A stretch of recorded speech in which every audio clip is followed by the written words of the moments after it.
شعرونه د توام خو د هغې نه مخکې یو دوه درې شعرونه د خپل ماما عزیز مانیروال درته وایم.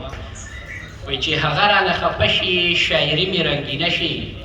چې هغه رانه خفه شي شاعري مې رنګینه شي، چې په غرونو کې مې شپه شي نو رایاده ستا کیسه شي،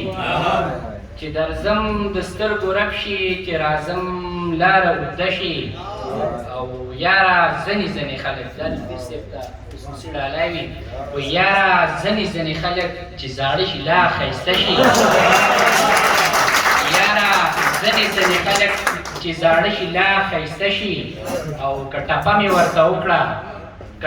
ورته وکړه پنجابی به پښتنه شي، او تماشه شي لیوني چې د عزیز په تماشه شي. د پیر د صاحب شاه صابر صاحب شعرونه درته وایم، هغه خو نشته په دې دنیا کې، خو شعرونه یې ژوندي دي. چې زه کله د الفت د عظمتونو نه منکرم، زه کله د ښایست د کمالونو نه منکرم، زما په برخه کله لیوني غمونه نه وو، زما په لمن کله د تهمت داغونه نه وو،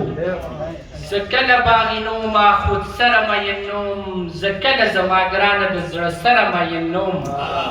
زه تل د محبت د عظمتونو ثناخوان یم، زه ټول عمر په دې ګناه د ژبې اویزان یم،